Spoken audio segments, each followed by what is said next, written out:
नमस्कार प्रेक्षकांनो, आजच्या एपिसोडमध्ये ईश्वरी अर्णवला म्हणत असते की सर, तुम्हाला नमुताईकडून कळलं का आम्ही इंदोरला परत जातोय ते?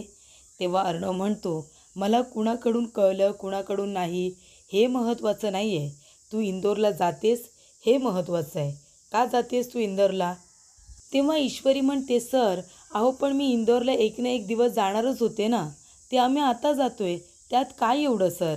तेव्हा अर्णव म्हणतो, हो त्यात काय एवढं, तुला काही फरक पडत नाही ना, तू तर आता इंदोरला जायला निघाली आहेस, जाण्याचा डिसिजन तूच घेऊ शकतेस, बाकी आम्ही काय करू शकतो? आम्ही फक्त बघत बसणार की मी इंदोर अजून काय काय करते ते.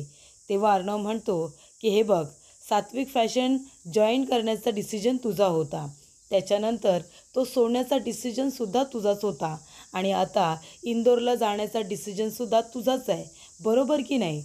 तू फक्त करत राहायचं, आम्ही फक्त बघत राहणार की तू काय काय करतेस ते. तेव्हा ईश्वरी म्हणते, सर अहो पण आता मी इथे कशाला थांबू, सांगा ना, थांबण्याचं कारण काय? एक ना एक दिवस आम्ही इंदोरला जाणारच होतो, उद्या जाणार ते आम्ही आज जातोय, त्याने काय फरक पडतो सर? तेव्हा अर्णव म्हणतो, फरक पडतो म्हणून तर इथे आलोय ना. आता तू जर इथून निघून गेलीस तर मी भांडणार कुणाबरोबर? बरोबर ना, मी वाद कुणाबरोबर घालणार? तेव्हा इथे आता ईश्वरी म्हणते, सर नका वाद घालू, नाही वाद घातलात ना तरीसुद्धा चालेल. तेव्हा अर्णव म्हणतो, असं कसं? प्रत्येक वेळेला तू माझ्याबरोबर वाद घालत असतेस ना, आणि तसंही तू मला काय म्हणतेस, सांग ना काय म्हणतेस, हाक काय मारतेस मला? ती म्हणते भडकूचंद. तेव्हा अर्णव म्हणतो, भडकूचंद, तू माझी इमेज काय तयार केलेस की मी शॉर्ट टेम्पर आहे, मला लगेच राग येतो, मी सारखा वाद घालत असतो, छोट्या छोट्या गोष्टीवरून भांडत असतो, असं म्हणतेस ना तू. मग माझी आता भडकूचंदवाली इमेज घेऊन जाणार आहेस का? मग मला प्रूफ करण्याचा अधिकार नाही आहे का स्वतःला? मला स्वतःला प्रूफ कसं काय करणार? त्याच्यामुळे तुला इंदोरला जायची गरज काय आहे? तुला इथेच राहायला हवं. तेव्हा ईश्वरी म्हणते, सर आता काय बोलायचं मी? तेवढ्यातच तिथे सुप्रिया येते. तेव्हा अर्णव म्हणतो, तू गप्प बस, मला तुझ्याशी बोलायचं नाही आहे. काकू हे काय आहे, लगेच का तुम्ही इंदोरला जाताय? अहो आता तर तुम्ही आला होतात, अजून काही दिवस तरी राहा ना. आणि तुम्ही तर मला नाश्त्याला बोलवलं होतं ना, तुम्ही माझ्यासाठी समोसे बनवणार होतात, आता समोसे कोण बनवणार? आणि मी रोज आलो असतो ना तुमच्याजवळ गप्पा मारायला, तुम्ही आताच तर आला होतात आणि लगेच चाललात. प्लीज काही दिवस तरी राहा. तेव्हा सुप्रिया म्हणते, नाही नको, काही दिवस राहायला नको, मला जायलाच हवं. तेव्हा अर्णव म्हणतो, प्लीज काकू, जाण्याचं डिसिजन का घेतलं आहे तुम्ही? मला तुमच्याशी बोलायचं होतं, काही दिवस थांबला असतात तर कदाचित तुम्हाला कळलं असतं. तुम्हाला असं वाटत असेल ना की आपली आत्ताच ओळख झाली, मग मी तुम्हाला थांबायला का सांगतोय, गप्पा मारायला का बोलतोय, ते तुम्हाला सगळं कळलं असतं. तुम्ही काही दिवस राहिला असतात ना तर सगळ्या गोष्टी तुमच्या लक्षात आल्या असत्या.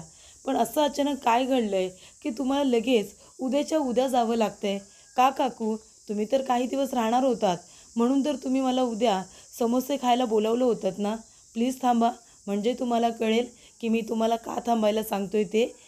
तेव्हा अर्णव सुप्रियाला हे सगळं बोलत असतो, पण इनडायरेक्टली ते ईश्वरीला सुद्धा बोलत असतो. तर इथे राकेशने अंजलीला फोन केलेला असतो. राकेश म्हणत असतो की बोला बोला राणी सरकार, कशात तुम्ही? तेव्हा अंजली म्हणत असते, मी तर ठीक आहे. तेव्हा कशी झाली ट्रीटमेंट, असं सुद्धा तो विचारतो. अंजली म्हणते, ट्रीटमेंट झाली, पण त्याचा एवढा काही फरक पडेल असं वाटत नाही. तुम्हाला तर माहिती आहे ना, आधी जे काही डॉक्टरांनी सांगितले ते काही विसरून जमणार नाही आहे, आणि त्याच्यामध्ये माझी केस थोडी वेगळी आहे, तुम्हाला तर माहिती आहे. तेव्हा राकेश म्हणत असतो, हे बघा, ते सगळं असलं तरीसुद्धा ही ट्रीटमेंट आपण तुमच्या पायासाठी करतोय ना. तेव्हा इथे अंजली म्हणते, बरं ठीक आहे, ते सगळं जाऊ दे, आपण त्या विषयावरती आता नको बोलूया. आता आपण कितीतरी दिवसानंतर बोलतोय की नाही, तुम्ही कधी परत येणार आहात ते तरी सांगा, आणि तुम्ही आहात तरी कुठे आता? तेव्हा राकेश म्हणत असतो की मी कामानिमित्त कोल्हापूरला आलो आहे. तेव्हा इथे अंजली म्हणत असते, कोल्हापूरला? काय हो तुम्ही, किती दिवस झाले आपण दोघेजणं भेटलो नाही, बोललो नाही, आणि आता तुम्ही कोल्हापूरला गेलात. तुम्ही होता तिथे तर मी नव्हते, आणि नंतरला आता मी आली आहे तर तुम्ही नाही आहात. आता बाद झालं ना काम, या ना तुम्ही लवकर घरी. तेव्हा राकेश म्हणतो, राणी सरकार, अहो मलासुद्धा तुमची आठवण येते, पण आता काय करायचं, कामं तर केलीच पाहिजे ना. तेव्हा अंजली म्हणत असते, मग मी येऊ का कोल्हापूरला? आपण दोघेजण एकत्र राहू ना. तेव्हा राकेश म्हणतो, नाही, नको नको. राणी सरकार, तुम्ही इथे कोल्हापूरला येऊन काय कराल? उगाच तुमची माझ्या मागे इथे धावपळ होईल. मी दिवसभर कामासाठी बाहेर असणार आणि तुम्ही दिवसभर घरी. माझ्या पाठीमागे तुमची अशी धावपळ झालेली मला आवडणार नाही. तेव्हा इथे अंजली म्हणते, बरं ठीक आहे. तेव्हा इथे अंजली म्हणत असते, मी तुम्हाला खूप मिस करते, मला खूप आठवण येते हो तुमची. तेव्हा इथे आता राकेश म्हणत असतो, फक्त आठवण, अजून बाकी काही नाही? तेव्हा अंजली म्हणते, बाकी काय? तेव्हा इकडे राकेश म्हणतो, बाकी काय म्हणजे प्रेम? तेव्हा अंजली म्हणते, अहो ते काही कमी आहे का? माझं तुमच्यावरती तुमच्यापेक्षाही जास्त प्रेम आहे. I love you so much.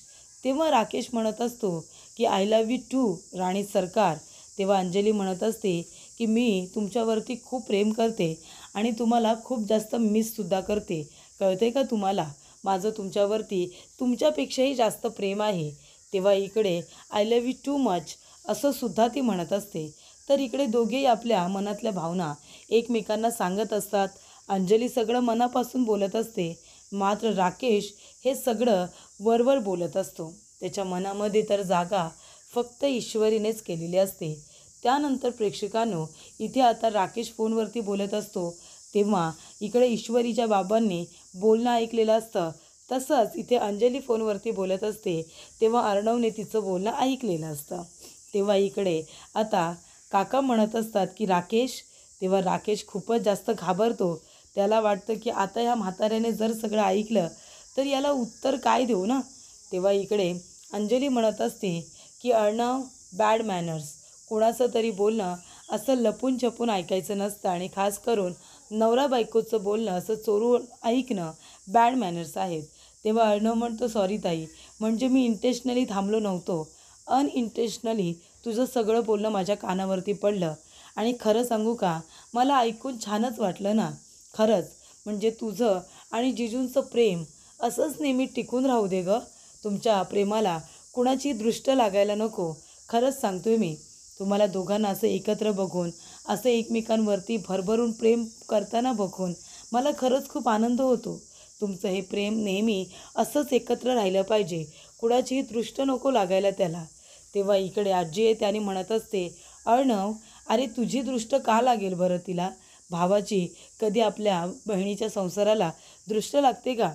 तेव्हा अर्णव म्हणतो, आजी, खरं तर या सगळ्या गोष्टींवरती माझा विश्वास नाही आहे. पण मी खरंच सांगतोय तुला, ताईची दृष्ट काढतो. ताईला कुणाचीही दृष्ट लागायला नको. नाहीतर मी, काही लोक असतात ना तसा, म्हणजे जरा कुणी जवळ यायचं म्हटलं की माझ्यापासून कायमची दूर निघून जातात. इतकी दूर की पुन्हा ती मला कधी दिसतसुद्धा नाही. तेव्हा इथे आता अर्णव खूपच जास्त इमोशनल होतो. तो म्हणत असतो की इनडायरेक्टली तो म्हणत असतो की माझ्या जवळ जी लोक येतात, जी लोक मला आवडतात, तो ज्यांच्यांवरती प्रेम करायला लागतो ते लोक त्याला सोडून निघून जातात, असं त्याला ते म्हणायचं असतं. आणि तेव्हा इथे आजीला फार वाईट वाटतं. तेव्हा तो म्हणत असतो की ताईची दृष्ट काढ, किमान तिला तरी कुणाची दृष्ट काढायला नको. ती तरी तिच्या संसारामध्ये सुखी राहायला हवी आहे. असं म्हणून चिंटू आता तिथून निघून जातो. तेव्हा आजी म्हणत असते, चिंटू, अरे काय झालं बाळा? चिंटू काय झालं? पण इथे अर्णव काहीसुद्धा बोलत नाही. सरळ तिथून तो निघून गेलेला असतो. त्यानंतर प्रेक्षकांनो, अंजली म्हणत असते की आजी तू थांब, तो आता काही बोलणार नाही. त्याला नंतर आपण तो शांत झाला ना की विचारू. आता तो कुणाला काही सांगणार नाही आहे. त्यानंतर इथे अंजली म्हणत असते की कदाचित तो ईश्वरीबद्दल बोलत असेल. तेव्हा आजी म्हणते, पण का? ईश्वरीबद्दल तो असं का बोलला की ते लोक दूर निघून जातात? मला असं वाटते ईश्वरीसुद्धा दूर निघून जाणार आहे की काय? त्यानंतर इथे अंजली म्हणते, असं काही होणार नाही आहे, मी बोलते ना अर्णव बरोबर. त्यानंतर इथे ईश्वरीचे बाबा म्हणत असतात की राकेशजी, सॉरी, पण मी तुमचं थोडं बोलणं ऐकलं, माझ्या कानावरती पडलं ते. तुम्ही कुणाशी तरी लग्न करणार आहात का? तुमचं लग्न झालं आहे का? तेव्हा राकेश म्हणतो की नाही, लग्न तर माझं अजून झालेलं नाही आहे. तेव्हा ते म्हणतात, मग तुम्हाला कुठली मुलगी आवडते का? तुमचं प्रेम आहे कुणावरती? तेव्हा राकेश म्हणतो की हो, एका मुलीबरोबर मी रिलेशनशिपमध्ये आहे गेली खूप वर्ष आणि आता मी तिच्याबरोबरच बोलत होतो. तेव्हा मग काका म्हणतात, मग तिच्याबरोबर काही लग्नाचं तुम्ही विचार केला आहे का? तेव्हा राकेश म्हणतो नाही. मी तिच्याबरोबर लग्न नाही करू शकत. कारण का ती 80 वर्षाची माझ्या आजीच्या वयाची बाई आहे. बरोबर की नाही? माझ्या आजीसारखी आहे ती. 80 वर्षाची आजी आहे. कारण का ती वृद्धाश्रमात असते ना. तिची मुलं, तिला कुणीच नाही आहे. तिची मुलं परदेशात असतात. त्याच्यामुळे मग मी तिच्याबरोबर बोलत असतो आणि मी तिला राणी सरकार म्हणतो. तिच्याबरोबर प्रेमाने मी अशा गप्पा मारत असतो. तिलासुद्धा माझ्याशी बोलून बरंच वाटत असेल ना, म्हणून त्या आजीला बरं वाटावं, तिला तिच्या मुलांची आठवण येऊ नये म्हणून मी तिच्याशी अशा छान गप्पा मारतो. त्याच्यामुळे मी तिच्याबरोबर लग्न नाही करू शकत ना. तेव्हा इकडे आता काका म्हणत असतात, खरंच राकेशजी तुम्ही खूप पुण्याचं काम करताय. त्या आजी इथे राहत आहे, त्यांची मुलं बाळं परदेशात असतात आणि तुम्ही अगदी मुलासारखी. कारण राकेश म्हणतो मी त्यांची मुलाप्रमाणे, त्यांच्या नातवाप्रमाणे, म्हणजे त्यांचं सगळं कुटुंब मीच आहे आणि त्या पद्धतीने मी त्यांची काळजी घेत असतो. तेव्हा राकेश म्हणतो, आणि काका तुमच्या घराचे पेपर बघितले तर मी, आणि तुमच्या दुकानाचे सुद्धा. उद्या ते घेऊन मी कोर्टात जाणार आहे. नक्कीच काहीतरी चांगलं होईल. तेव्हा इथे काका म्हणतात की ठीक आहे. त्याचबरोबर इथे आता स्टॉलवरती जे काही साड्या वगैरे लावलेल्या असतात विकायला, एक्झिबिशन भरवलेलं असतं, त्या साड्यांची विक्री खूपच जास्त छान पद्धतीने झालेली असते. जयू आत्या म्हणत असते, काल तुम्ही तिघीजणी म्हणाला होतात ना की साड्यांचा खप खूप चांगला होईल म्हणून, आणि तसंच झालं. बघा आज माझ्या सगळ्या साड्या ह्या विकल्या गेल्या आणि आता पैसेसुद्धा छान हाती आलेत. म्हणजे आता दुकानाचं भाडं देऊन मला प्रॉफिटसुद्धा झालं आहे. तेव्हा जयू आत्याला फार आनंद झालेला असतो. तेव्हा इकडे आता जयू आत्या म्हणत असते, पण सुप्रिया काय गे हे मध्येच तुम्ही उद्याच्या उद्या इंदोरला जाण्याचा निर्णय का घेतलात? लगेच तुम्ही उद्याच्या उद्या चाललात. अजून काही दिवस राहिला असतात तर बरं झालं असतं ना.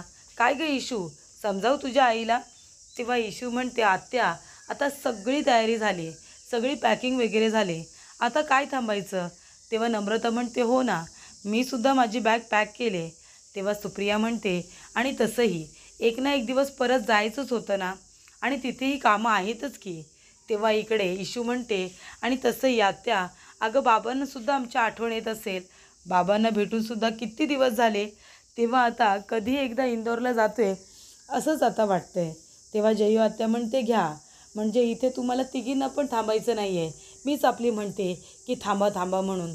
तुम्हाला माहिती आहे मी एकटी तुम्हाला थांबा बोलते, पण इथे जर आता राकेश जे असते ना तर त्यांनी तुम्हाला कुठे जाऊच दिलं नसतं.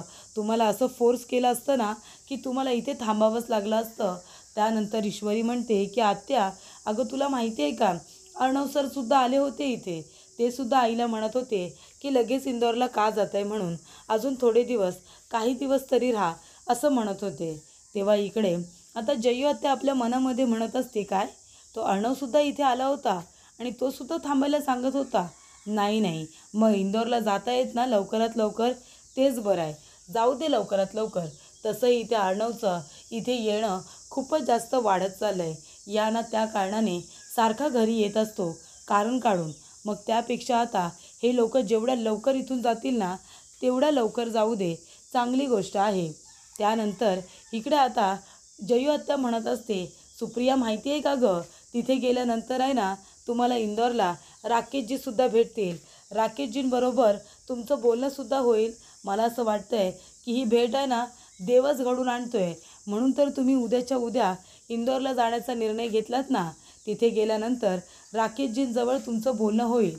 तेव्हा इथे ईश्वरी म्हणत असते की बाकी काही म्हणा, पण आपली आत्या एकदम आहे मात्र फिल्मी, खूपच फिल्मी आहेस तू. त्यानंतर वल्लरीने जी काही आता ईश्वरीची खोटी पत्रिका तयार करायला सांगितलेली असते, म्हणजे ती अशी पत्रिका जी अर्णवच्या पत्रिकेबरोबर व्यवस्थित मॅचच होणार नाही. त्याच्यामध्ये खूप सारे प्रॉब्लेम्स असतील. म्हणजे ज्या वेळेला पत्रिका गुरुजींच्या हातामध्ये जातील त्यावेळेला फक्त गुरुजींनी ईश्वरीबद्दल वाईटच बोललं पाहिजे अशा रीतीने ती पत्रिका तयार करण्यात आलेली असते. तेव्हा इथे वल्लरी ती पत्रिका इथे आता देवघरामध्ये पुस्तकाच्या खाली ठेवलेली असते. त्याच्यामुळे ती पत्रिका ती काढते आणि त्या ठिकाणी तिने खोटी बनवलेली पत्रिका ठेवून देते आणि म्हणते की ईश्वरी देसाई, तुझी ही पत्रिका खूपच जास्त लकी आहे ना. म्हणजे अगदी अर्णवबरोबर व्यवस्थितरित्या जुळत होती. पण आता बघ ना मी काय करते, आता तुझी पत्रिका कधीच अर्णवबरोबर जुळणार नाही आहे. तेव्हा ती पत्रिका घेते आणि ती आता जाळायला सुरुवात करते. ती म्हणत असते की hello hi bye bye that is that असं म्हणून ती आता पत्रिका पूर्णपणे जाळते. आणि प्रेक्षकांनो, ती वल्लरी देवी आईकडे सुद्धा रागाने बघत असते. बघा, देवी आईकडे बघत असते, एका बाजूला पत्रिका जाळत असते. पण आता प्रेक्षकांनो, देवी आईसमोर हिने इतकं वाईट काम केलं आहे. देवी आई आता खरोखर ते तिचं वाईट काम पूर्ण होऊन देईल का? तर प्रेक्षकांनो, इथे आता खरोखर तिने ईश्वरीची चांगलीच पत्रिका जाळली असेल तर खूप मोठा प्रॉब्लेम होईल. तेव्हा इकडे पत्रिका आता पूर्णपणे जळालेली असते, जळून खाक झालेली असते. त्याचबरोबर इथे वल्लरीला खूपच जास्त आनंद होतो. वल्लरी म्हणते, चला आता खूप मोठी अडचण माझ्या रस्त्यातून दूर झालेली आहे. ईश्वरी देसाई कितीही हातपाय आपटग, पण त्याचा काही उपयोग होणार नाही आहे. कारण शेवटीला आता आईंना माहिती आहे, त्या म्हातारीला माहिती आहे की तू किती चांगली आहेस, अर्णवसाठी किती बेस्ट आहेस. पण तरीसुद्धा विश्वास कोणावरती? तर पत्रिकेवरती. आणि आता जर पत्रिकाच जुळल्या नाहीत तर तुझं या घरामध्ये येण्याचा चान्सच नाही आहे. त्यानंतर इथे अर्णव आता बॉलबरोबर खेळत असतो. त्याला राग आलेला असतो. तो धाड धाड आता बॉल आपल्या रूममध्ये असा मारत असतो, हातामध्ये पकडत असतो. त्यानंतर अंजली येते आणि म्हणते, काय काय चाललंय काय तुझं चिंटू, माझ्या अँग्री यंग भावा? काय करतोयस काय तू? काय एवढं रागवलं काय एवढं चिडलं कुणावरती रागवलं तू सांग बरं, कुणावरती चिडलं तेव्हा अर्णव म्हणतो, मी कुणावरती रागवलेलं नाही आहे, मी कशाला कुणावरती रागू? तेव्हा अंजली म्हणते, अच्छा, म्हणजे आता तू कुणावरती रागवलेला नाही आहेस. चिंटू, कसं आहे ना, मी तुझी बहीण आहे आणि मी तुला अगदी व्यवस्थित ओळखते. तुझ्याकडे बघूनच कळतं आहे की तू कुणावरती तरी रागवलंयस, कुणावरती तरी चिडलायस असं मला वाटतंय. तेव्हा अर्णव म्हणत असतो, ताई कसं आहे ना, हल्ली तुला माझ्याबद्दल आहे ना काहीही वाटत असतं, कारण नसताना. तसंच तुला आत्ताही वाटतंय. मी काही कुणावरती रागवलेलं नाही आहे. तेव्हा इथे आता अंजली म्हणत असते, हो का, बरं ठीक आहे. आता तुझी ही ताई आहे ना, तुझ्या मनात काय चालू आहे ना ते सुद्धा ती ओळखत असते. त्याला तर काय करायचं, तुझे डोळे, तुझं मन माझ्यापासून काहीही लपवून ठेवू शकत नाही आहे. तेव्हा अंजली म्हणत असते, जाऊ दे रे, नको काळजी करू. ईश्वरी नाही जात आहे इंदोरला, तू कशाला टेन्शन घेतोयस? तेव्हा इकडे आता अर्णव म्हणत असतो की ते इंदोरला जाऊ दे, मला काही नाही फरक पडत, मी कुठे काय बोललो आहे तुला. तेव्हा अंजली म्हणत असते, हो का, पण तरीसुद्धा माझं बोलणं झालं आहे ना, मी तुझ्यासाठी गरमागरम चहा आणू का चिंटू? तेव्हा अर्णव म्हणतो, चहा, तीसुद्धा या वेळेला? आणि ताई, मी चहा पित नाही, तुला माहिती नाही आहे का, मी चहा कधी पितो? तेव्हा अंजली म्हणत असते, हो का, मग आज ईश्वरीच्या घरी प्यायलाच तो चहा, तो सुद्धा छान आलं वगैरे ठेचून टाकलेला. तेव्हा इथे अर्णव आता गप्पच बसतो. अंजली म्हणत असते की माझं ईश्वरीबरोबर बोलणं झालं आहे, तिने सांगितलं आहे मला की त्यांचं इंदोरला जाण्याचं ठरलं आहे म्हणून. पण तू नको टेन्शन घेऊ, ते लोक काही इंदोरला जाणार नाही, ते लोक इथेच राहतील, बघच तू. तेव्हा इथे अंजली म्हणत असते की अर्णव, तू काही नाही म्हणालास ना तरी तुझ्या मनातल्या बऱ्याच गोष्टी माझ्यापर्यंत येतात, मला त्या कळतात. कळतंय तुला, इंदोरला ईश्वरी जाणार नाही आहे आणि उद्या गुरुजी येणार आहेत. एकदा का गुरुजी आल्या की तुला सगळं काही कळेल. तेव्हा तो म्हणतो, काय संबंध? तेव्हा अंजली म्हणते, कळेल ना तुला, सगळ्या गोष्टी क्लिअर होतील, फक्त उद्या गुरुजींना येऊ दे. त्यानंतर इथे जयू आत्या म्हणत असते, काय गं सुप्रिया, लगेच जाण्याचा निर्णय घेतलास खरोखर? अगं काही दिवस राहिली असतीस तर बरं झालं असतं ना. आणि हे बघ, हे इशू पण बघ, इथे बॅगा वगैरे भरून आता पूर्णपणे रेडी बसली आहे. तू आल्यापासून माझी धावपळ इतकी सुरू होती की तुझ्याबरोबर छान पद्धतीने इथे शांतपणे बसून मला गप्पच मारता आलं नाही गं. आणि तू लगेच चाललीसुद्धा. काही दिवस राहा ना गं सुप्रिया, छान बसू, गप्पा मारू. आणि हे बघ, ही ईश्वरीसुद्धा नेहमी काही काम सांगलं तर पटकन करणार नाही, काही ना काहीतरी कारण काढेल त्याच्यामध्ये. आणि आता इंदोरला जायचं आहे, माझ्या इथे जाचातून तिला आता सुटता येणार आहे ना, म्हणून बघ कशी लवकरात लवकर बॅग पॅक करून मोकळी झाली आहे. तेव्हा नम्रता म्हणते, मी सुद्धा माझी बॅग पॅक केली अगदी व्यवस्थित. तेव्हा इकडे जयू आत्या म्हणत असते, तुम्ही सगळेजण जाणार, मला मेलीला काही करमणार आहे का आता या घरामध्ये? मी लग्न केलं नाही, मी आई नाही होऊ शकले, पण तुम्ही दोघांनी मला आई बनवलं, मी तुमची काळजी घेतली, कधी माझ्या मुली घरी येतील म्हणून वाटेकडे डोळे लावून बसायचे मी. आणि आता तुम्ही जाणार ना, मला एकटीला सोडून तुम्ही घरातून गेल्यानंतर हे घर खायला उठेल मला. तुमच्यामुळे माझं घर हे भरलेलं वाटत होतं, बोलकं झालं होतं माझं घर बोलकं. आणि आता तुम्ही निघून गेल्यानंतर माझ्या मेलीचं काय होईल? हे बघा पोरींनो, मी तुमच्यावरती रागवले, चिडले. ईश्वरी, माझ्याबद्दल मनामध्ये राग ठेवू नकोसा. मी तुमच्यावरती खूप प्रेम करते. तुमच्याशिवाय या मेलीला आहे तरी कोण? असं आता इकडे आत्या म्हणत असते आणि म्हणत असते, नाही, तुम्ही दोघींनी अजिबात कुठेही जायचं नाही. मी तुम्हाला बाहेर पाऊल ठेवूच देणार नाही आहे, असं सुद्धा आता जयू आत्या म्हणते. त्यानंतर इथे नम्रता आणि ईश्वरी दोघीही जणी जयू आत्याला मिठी मारतात. जयू आत्या फार इमोशनल झालेली असते की त्या तिघीजणी इंदोरला जायला निघालेल्या असतात. त्यानंतर इथे अर्णव तर फुल टेन्शनमध्ये आलेला असतो. अर्णव म्हणतो की ईश्वरी नाही थांबणार, ती निघून जाणार आहे. त्या गोष्टीचा विचार करून त्याचं डोकं फुटायची वेळ आलेली असते. तेव्हा आकाश येतो आणि म्हणतो, काय मग ईश्वरीला फोन केलास का शेवटचा बाय करायला? तेव्हा अर्णव म्हणतो, का मी का तिला फोन करू? आकाश म्हणतो, मी नम्रताला कॉल केला होता, मी तिला बाय म्हणालो आहे. मला वाटलं तू सुद्धा ईश्वरीला कॉल केला असशील. तेव्हा अर्णव म्हणतो, मी का तिला कॉल करू, संबंध काय? ती मी इंदोरला जायचं आहे तर जाऊ दे ना. तिने कॉल केला का मला? नाही ना. मग तिने जर मला कॉल केला नाही आहे तर मी तिला का करू? तेव्हा इकडे अर्णव म्हणतो, जा तू तुझं काम कर. तेव्हा आकाश म्हणतो, मी फक्त तुला सांगायला आलो होतो की ते लोक आज जात आहेत म्हणून. बाकी तुला जे काही करायचं आहे ते तू कर. तर पुढील भागामध्ये इथे आता अर्णव आपली गाडी घेऊन आलेला असतो. ईश्वरी आणि तिची आई आणि नम्रता जायला निघालेलेच असतात. तेव्हा अर्णव आपली गाडी त्यांच्या गाडीच्या समोरच लावतो आणि गाडीतून उतरतो. तेव्हा ईश्वरी म्हणते, अर्णव सर इथे? तेव्हा ईश्वरी म्हणते, अर्णव सर बरं झालं तुम्ही आलात, आपली शेवटची भेट तरी झाली ना, आता बाय म्हणता येईल. तेव्हा अर्णव म्हणतो, शेवटची भेट? आणि अर्णव आता खूपच जास्त इमोशनल झालेला असतो.